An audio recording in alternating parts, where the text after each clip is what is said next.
മുമ്പൊന്നും അവിടെ ആരും ഇല്ലായിരുന്നു.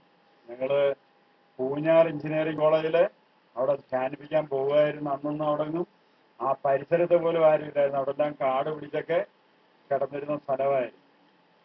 ഈ കുറഞ്ഞ കാലയളവ് കൊണ്ടാണ് അത്രയും പുരോഗതിയിലേക്ക് വന്നത്. Price the Lord. Hallelujah, hallelujah. അപ്പൊ ദൈവത്തിന് വേണ്ടിയിട്ട് നിങ്ങൾ എന്ത് ചെയ്യുന്നു അതാണ് ഉന്നതങ്ങളില് എഴുതപ്പെടുന്നത്. ദൈവത്തിന് വേണ്ടി നമ്മൾ ജീവിക്കേണ്ട തയ്യാറാകും. അതായത് ഈ ഭൂമിയിൽ എന്തെങ്കിലും ചെയ്തുകൊണ്ട് യാതൊരു പ്രയോജനവും ഇല്ല. Price the Lord. Hallelujah, hallelujah.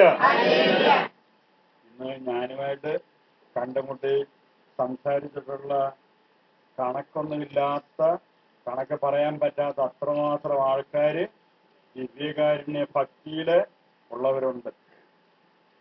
പരിശുദ്ധ കുർബാനയോട് താല്പര്യമില്ലാതിരുന്ന ആൾക്കാര് അവരോട് കാര്യങ്ങൾ സംസാരിച്ച് ഇന്ന് അനേകരുണ്ട് എന്ന ദിവ്യകാരുണ്യ ഭക്തി. അതെന്താണെന്ന് എങ്ങനെയാണെന്നൊക്കെ. കാരണം പരിശുദ്ധ കുർബാന സ്വീകരിച്ചുകൊണ്ട് നമ്മൾ ഭവനത്തിൽ ചെല്ലുമ്പോഴേ എത്രമാത്രം സമാധാനമാണ് അവിടെ, എത്രമാത്രം ആശ്വാസമാണ്. ആ ഭവനത്തിന് തന്നെ ഒരു തണുപ്പ്. ഒരു 3-4 പേര് നിങ്ങളുടെ വീട്ടിലുണ്ടെങ്കിൽ ആ 3-4 പേര് പരിശുദ്ധ കുർബാന സ്വീകരിച്ചുകൊണ്ടാണ് നിങ്ങൾ ഭവനത്ത് ചെല്ലുന്നെങ്കിൽ ആ ഭവനത്ത് വളരെയധികം ഒരു സമാധാനം. ആ ഭവനത്ത് പുറത്തുനിന്ന് ആരെങ്കിലും വരുന്നെങ്കിൽ ആ വരുന്നവർക്കും തോന്നും എന്തോ ഒരു തണുപ്പ്, എന്തോ ഒരു സമാധാനം. കാരണം ഈശോയുടെ സമാധാനമാണ് ആ ഭവനത്ത് കുടികൊള്ളുന്നത്. അവിടെ അനശണ്ടയും വഴക്കും ബഹളമൊന്നുമില്ല. എപ്പോഴും പരസ്പരം ക്ഷമയും സ്നേഹവും ഐക്യവും സൗമ്യതയൊക്കെയാണ്. ദൈവത്തിന് വേണ്ടി എന്ത് ചെയ്യുന്നതിനും മടിയില്ല. ശരീരം മൊത്തം താങ്കിലും ദൈവത്തിന് വേണ്ടിയിട്ട് നിലകൊള്ളുക, ദൈവത്തിന് വേണ്ടിയിട്ട് ജീവിക്കാണ്ട് തയ്യാറാകുകയാണ്. Praise the Lord. Hallelujah, hallelujah. കാരണം കർത്താവ് 12 കെട്ട അപ്പം നടച്ചു വെച്ചുകൊണ്ട് ഇത് ശേഖരിച്ചു വെക്കാനായിട്ട് പറഞ്ഞത് ഈ അപ്പത്തിന്റെ വില എന്താണെന്നും അപ്പം എന്താണെന്നും അറിയാൻ വയ്യാത്തവർക്ക് പറഞ്ഞു കൊടുക്കാനായിട്ടാണ് കർത്താവ് ശിഷ്യന്മാരെ ലോകത്തിന്റെ അതിർത്തി വരെയും അയച്ചത്. അതുകൊണ്ടാണ് ശിഷ്യന്മാര് ചെല്ലുന്ന എല്ലാ സ്ഥലത്തും ഈ ബലിയർപ്പണത്തിലൂടെ ആ കുർബാന കൊടുക്കാനായിട്ട് തയ്യാറാകുന്നത്. അതിന്റെ പ്രാധാന്യം മനസ്സിലാക്കുന്നവര് ആ പരിശുദ്ധ കുർബാന യോഗ്യതയോടുകൂടി സ്വീകരിക്കാൻ തുടങ്ങും. രോഗങ്ങൾ മാറുന്നു, തകർച്ച മാറുന്നു, കുടുംബത്തിൽ വലിയ സമാധാനം ഉണ്ടാകുന്നു. ഇതൊക്കെ അവിടെ ലഭിക്കുക. പരസ്പരം ക്ഷമിക്കാനായിട്ട് പറ്റുന്നുണ്ട്. ഇപ്പം നിത്യ കുർബാനയ്ക്കും ഞായറാഴ്ച കുർബാനയ്ക്കും പോകുന്നവരുന്ന കരങ്ങൾ ഉയർത്തുക. നിത്യ കുർബാനയ്ക്കും ഞായറാഴ്ച കുർബാനയ്ക്കൊക്കെ പോകുന്നവരും അപ്പോഴേ ഈ ഞായറാഴ്ചയൊക്കെ കരങ്ങൾ താത്തിടുക. ഈ ഞായറാഴ്ചയൊക്കെ നമ്മുടെ നിത്യ കുർബാനയൊക്കെ സ്വീകരിക്കുമ്പോൾ ആ പൂർണ്ണ യോഗ്യതയോടുകൂടി നമ്മൾ സ്വീകരിക്കും. കാരണം എന്ന് പറഞ്ഞു കഴിഞ്ഞാൽ നിങ്ങൾ ഇങ്ങനെയാണ് പ്രാർത്ഥിക്കേണ്ടത്: ഈശോയെ, ഞാൻ സ്വീകരിക്കുന്ന ഈ കുർബാന എനിക്ക് വേണ്ടിയിട്ടല്ല കർത്താവേ, ഞാൻ സ്വീകരിക്കുന്ന ഈ കുർബാന എനിക്ക് വേണ്ടിയല്ല, ഇത് മറ്റനേകം മക്കൾക്ക് കൊടുക്കാൻ നീ എന്നെ അനുവദിക്കണമേ ഈശോയെ. നിങ്ങളുടെ വാക്കിലൂടെ, നിങ്ങളുടെ പ്രവൃത്തിയിലൂടെ ഇതായിരിക്കണം നിങ്ങൾ പ്രാർത്ഥിക്കേണ്ടത്. മറ്റനേകർക്ക് ഇത് കൊടുക്കാനായിട്ട് തന്നെ അനുവദിക്കണമേ. പിന്നെ വേറൊരു സംഭവം കർത്താവ് പറയുന്നത് അത് ഒരുപാട് അനുഭവമാണ്. കാരണം പരിശുദ്ധ കുർബാനയ്ക്ക് വന്നിട്ട് ആ കുർബാന സ്വീകരിക്കാതെ തിരിച്ച് നിങ്ങൾ വീട്ടിൽ പോവുകയാണെങ്കിൽ ആ ഭവനം അനർത്ഥവും നാശവും തകർച്ചയ്ക്കും അത് കാരണമായിട്ട് തീരുകയാണ്. ജോലിയുള്ള ജോലി ഇല്ലാതാകും, സാമ്പത്തിക കടബാധ്യത ഉണ്ടാകും, രോഗപീഠനങ്ങൾ ഒരേ ദിവസം ചെല്ലുന്നതോറും ശക്തി പ്രാപിക്കും. ഇങ്ങനെയൊക്കെ ഒരുപാട് അവസ്ഥകൾ അവിടെ സംഭവിക്കും. കാരണം സമാധാനവും സ്നേഹവുമായിരിക്കുന്ന ഈശോ നിന്നിലേക്ക് കടന്നു വന്ന് നിന്നെ രൂപാന്തരപ്പെടുത്താനായിട്ട് തയ്യാറായി വന്നിട്ട് സ്വീകരിക്കാനായിട്ട് തയ്യാറാകാതെ കഠിന ഹൃദയത്തിന് ഉടമയായിട്ട് നീ തീർന്നാൽ ദൈവത്തിന്റെ ശാപമാണ് നീ ഏറ്റുമേടിച്ചുകൊണ്ട് പോകുന്നത്. Price the Lord.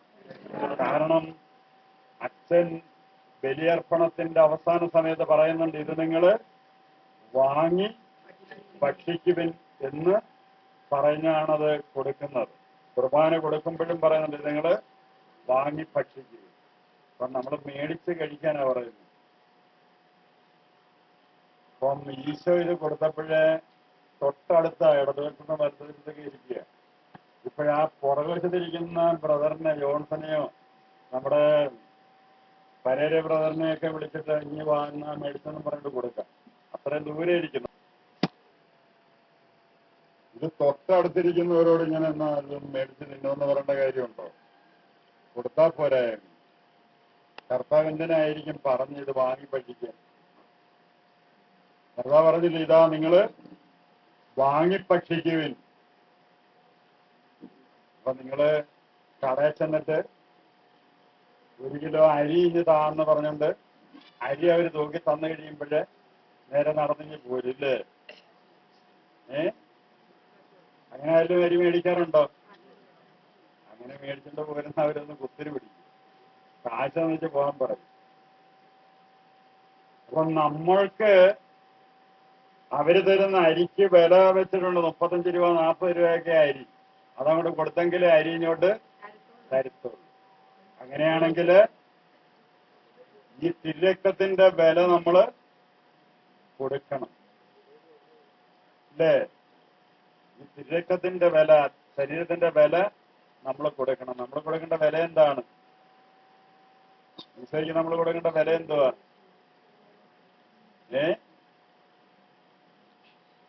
മക്കളെ കുറിച്ച്, വീടിനെ കുറിച്ച്, വ്യക്തിത്വത്തെ കുറിച്ചൊക്കെയുള്ള ആവലാതിയും വേദനയെല്ലാം നമ്മളെ തോളെ താങ്ങിക്കൊണ്ട് നടക്കുക. കർത്താവ് ചോദിക്കുക, ഇഞ്ഞ് തന്നേരുന്നു കൊടുക്കുവോ? ഒരു കാരണവശാലും കൊടുക്കത്തില്ല.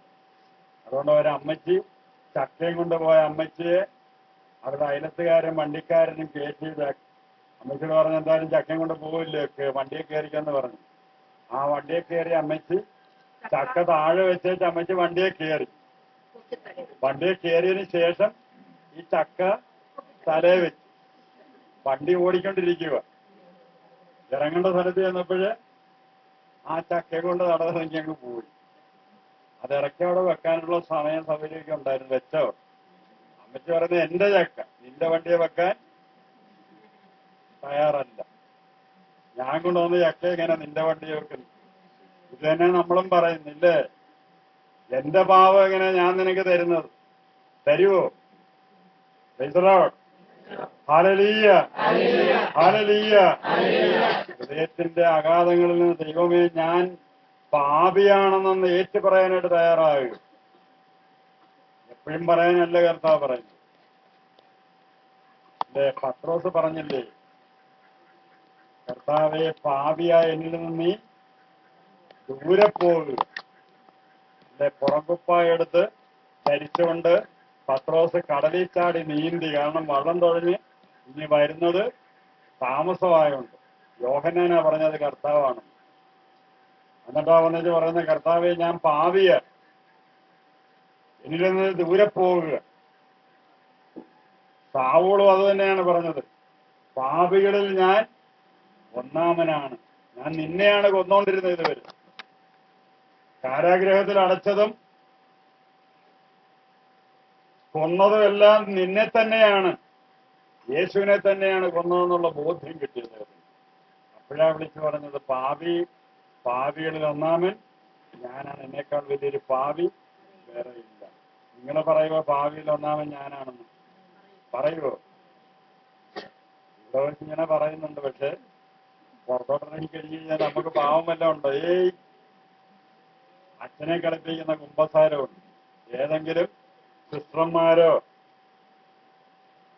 ഈ വേദപാഠം പഠിപ്പിക്കുന്ന അധ്യാപകരോ ഒക്കെ പറഞ്ഞു തന്നിട്ടുള്ള ഏതെങ്കിലുമൊക്കെ പാവം എങ്ങനെ പറയണമെന്നൊക്കെ ഉള്ളത് കുമ്പസാരം, ആദ്യ കുർബാന സ്വീകരണത്തിന് ഏതെങ്കിലും സിസ്റ്റർമാരൊക്കെ പറഞ്ഞു കൊടുക്കുന്ന കുമ്പസാരമാണ് ഇപ്പൊ 90 വയസ്സുള്ളപ്പോഴും പറഞ്ഞുകൊണ്ടിരിക്കുന്നത് ഇല്ലേ? മാറ്റം വല്ലതും ഉണ്ടോ? ഒരു മാറ്റവും ഇല്ല. ചീത്ത വിളിച്ച്, പറഞ്ഞനുസരിച്ചില്ല, കേട്ടില്ല, പറഞ്ഞില്ല, കോഴിയെ എറിഞ്ഞ് പശുവിനെ അടിച്ച് പറഞ്ഞനുസരിച്ചില്ല. വേറെ വല്ലതും ഉണ്ടോ കുമ്പസാരിക്കാൻ? വേറെ വല്ലതും ഉണ്ടോ കുമ്പസാരിക്കാൻ? ബ്ലൂ ഫിലിം കാണുന്നത്,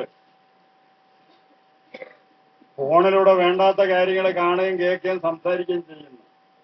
വേണ്ടാത്ത പ്രവൃത്തികൾക്ക് പോകുന്നു, പലിശ മേടിക്കുന്നു, അന്യന്റെ വസ്തുക്കൾ മോഹിക്കുന്നു, അത് സ്വീകരിക്കുന്നു. ഒന്നും വേണ്ട. കുമ്പസാരിക്കാനായിട്ട് ചെല്ലുമ്പോ അച്ഛന്റെ മുന്നിലെ കുമ്പസാരക്കൂട്ടിന്റെ മുമ്പിൽ ചെല്ലുമ്പോഴേ കർത്താവെ പാപികളിൽ ഒന്നാമനാണ് ഞാനെന്ന് പറയാനെങ്കിലും മനസ്സാക്ഷി കാണിക്കൂ. അങ്ങനെയെങ്കിലും ഞാൻ പാപിയാണെന്ന് പറയുമായിരുന്നു. പാപിയാണെന്ന് പറഞ്ഞിട്ടാണ് നമ്മൾ കുമ്പസാരിക്കേണ്ടത് തുടങ്ങുന്നത്. ആരെങ്കിലും ആന്തരിക കുമ്പസാരിക്കാറുണ്ടോ? ഉണ്ടോ?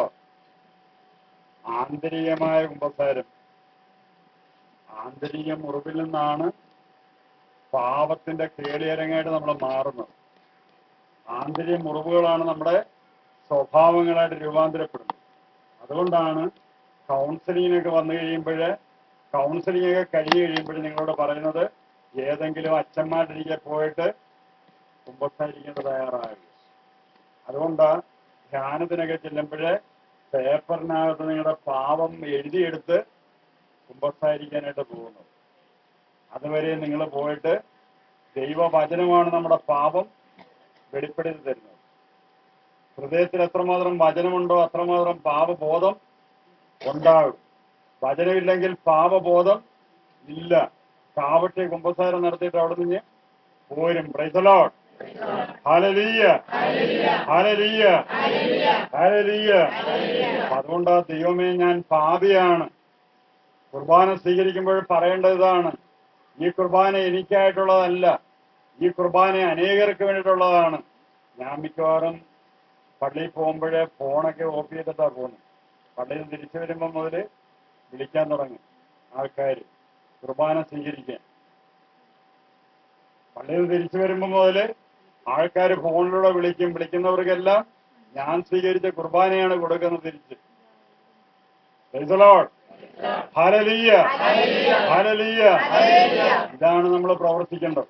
അതല്ലാതെ കുർബാന സ്വീകരിച്ചിട്ട് പോയി നമ്മളത് ആർക്കും യാതൊരുവിധ ഫലമില്ലാതെ പോകുന്നെങ്കിൽ ഒരു താലന്ത് കിട്ടിയവരുകൊണ്ടെന്ന് കുഴിച്ചിട്ടതിന് തുല്യമായിട്ട് വരും. നിങ്ങൾ സ്വീകരിക്കുന്ന കുർബാന മറ്റുള്ളവർ കൊടുക്കാൻ തയ്യാറാകുന്നില്ലെങ്കിൽ കിട്ടിയ താലന്ത് കൊണ്ട് നിങ്ങൾ കുഴിച്ചിടുകയാണ് ചെയ്തത്. കർത്താവ് പറഞ്ഞ് അത് നിങ്ങൾ പലിശയ്ക്ക് കൊടുത്തിരുന്നെങ്കിൽ ഞാൻ വരുമ്പോഴത് പലിശ ചേർത്ത് മേടിക്കുമായിരുന്നു. പലിശ എന്ന് പറയുമ്പോൾ തന്നെ കാശിന്റെ കാര്യം നമുക്ക് ഓർമ്മയുണ്ട്. കുർബാനയുടെ കാര്യം വല്ല ഓർമ്മയുണ്ടോ? കുർബാന സ്വീകരിച്ചിട്ട് ദൈവവചനത്തിലൂടെ നിങ്ങളോട് പറഞ്ഞ കാര്യങ്ങൾ കർത്താവ് തിരിച്ചു വരുമ്പോൾ നിങ്ങളോട് ചോദിക്കുന്നാണ്ട് ഇന്നടുത്ത യോസഫ് നിങ്ങളോട് വചനത്തിലൂടെ പറഞ്ഞു തന്നു വരുന്ന കാര്യങ്ങൾ കേട്ടായിരുന്നു അനുസരിച്ച്. അന്നേരം ഇല്ല കർത്താവ്, ഞാൻ കണ്ടതിന്റെ പുറകിനൊക്കെ പോയി. 10 രൂപയായിരുന്നു എനിക്ക് വലുത്, ഒരു നേരത്തെ ആഹാരമായിരുന്നു എനിക്ക് വലുത്. കർത്താവ് പറയും നിനക്കുള്ള ഇടം എവിടാ? ആ ഇടതുവശത്തോട്ട് നിന്ന്, നരകമെന്നല്ല ഇടതുവശത്തോട്ട് നിന്നോളാൻ പറയും. Hallelujah, hallelujah. യേശുവേ നന്ദി, യേശുവേ നന്ദി. Hallelujah, hallelujah, hallelujah. ഈശോ യാതൊരുവിധ നിയന്ത്രണങ്ങളുമില്ലാതെ യഹൂദ ജനങ്ങളുടെ ഇടയിലേക്ക് ഇറങ്ങിച്ചെന്നായിരുന്നു. നിയന്ത്രണങ്ങളില്ലാതെ ഇറങ്ങിച്ചെന്നപ്പോഴേ ഇവൻ ആരാളോ, ഇവൻ ഏതാളെന്നൊക്കെ ചോദിക്കാണ്ട് തുടങ്ങി. അവസാനം നിയന്ത്രണം വന്നപ്പോഴാണ് തിക്കും തിരക്കും ബഹളമൊക്കെ ആയി. നേരെ പറയുന്നത് ഞങ്ങളെ ഒന്ന് വിട്ടേരെ, അവന്റെ വസ്ത്രത്തിന്റെ വിടമ്പേലം തൊടാന്, അവന്റെ അടുക്കലേക്കൊന്ന് വിട് എന്നും പറഞ്ഞ് വിളിയും പറച്ചിലൊക്കെ. നമുക്ക് ഇതൊക്കെ തന്നെയാണ് ഇല്ലേ? തിക്കും തിരക്കൊന്നുമില്ല. ദൈവം നമ്മുടെ മുന്നിൽ വന്നു കഴിഞ്ഞാല് ദൈവസാന്നിധ്യം ഉണ്ടായാൽ തിരിച്ചറിയാൻ പറ്റില്ല. അത് നമ്മൾ വലിയ പ്രാധാന്യമൊന്നും കൊടുക്കില്ല. കാരണം എന്താ? തിരിച്ചറിയത്തില്ല, ഇത് ആരാ എന്താണെന്ന് തിരിച്ചറിയത്തില്ല. Praise the Lord. Hallelujah, hallelujah. ഈശോയെ നന്ദി, ഈശോയെ നന്ദി, ഈശോയെ നന്ദി. ഈ അടുത്ത സമയത്ത് കഴക്കൂട്ടത്തിനടുത്തുള്ള ഒരു സമുദ്ര തീരത്ത് പോകാനായിട്ട് കർത്താവ് അനുവദിച്ചു. അവിടെ തന്നെ ഇങ്ങനെ എതിർച്ചാൽ കുറച്ച് ആൾക്കാരെ കണ്ട് അവരോട് സംസാരിച്ചുകൊണ്ടിരിക്കുമ്പോഴേ പെട്ടെന്ന് കർത്താവ് വെളിപ്പെടുത്തുന്നത് കരി പോലത്തെ കറുപ്പ് കടലിനകത്ത്. അവരോട് ഇങ്ങനെ വചനം പറഞ്ഞുകൊണ്ട് നിൽക്കുകയായിരുന്നു. ആ സമയത്ത് കടലിനകത്ത് നോക്കുമ്പോഴിങ്ങനെ കരി പോലത്തെ കറുപ്പ് ഞാൻ നീണ്ടു നൂർന്ന് കാണാനായിട്ട് തുടങ്ങി. പെട്ടെന്ന് എൻ്റെ സംസാരം നിലച്ച്. എന്നിട്ട് അവരോട് പറഞ്ഞ്, കേട്ടോണ്ടിരുന്നവരോട് പറഞ്ഞ്, എന്തോ വകുപ്പ് വരാനായിട്ട് പോകുന്നുണ്ട്. കാരണം ദൈവം എന്താണെന്നോ, ദൈവത്തിനെങ്ങനെ ആശ്രയിക്കണമെന്നോ, ഏത് രീതിയിൽ ദൈവത്തെ സ്വീകരിക്കണമെന്നോ അറിയില്ല. അവർ ലോകത്തിൻ്റെതായ കാഴ്ചപ്പാടിന്റെ പിന്നാലെ ഇങ്ങനെ പോക്കും വരവും നടന്നുകൊണ്ടിരിക്കും. ഇതുവരെ ഒരു മാനസാന്തര മാറ്റമൊന്നും ഇന്ന് വരെ ആ പ്രദേശത്തങ്ങ് എത്തിയിട്ടില്ല. അതുകൊണ്ടാണ് ഈ ഇരുള് വ്യാപിച്ചു വരുന്നത്. അപ്പൊ ഏതെങ്കിലും ഒരു തകർച്ചയിലൂടെയാണ് രക്ഷയിലേക്ക് വരാനായിട്ട് സാധിക്കുക. അപ്പൊ ആ പ്രദേശത്തെ കർത്താവിന്റെ കരങ്ങളിൽ കൊടുത്തുകൊണ്ട് സ്തുതിക്കാം.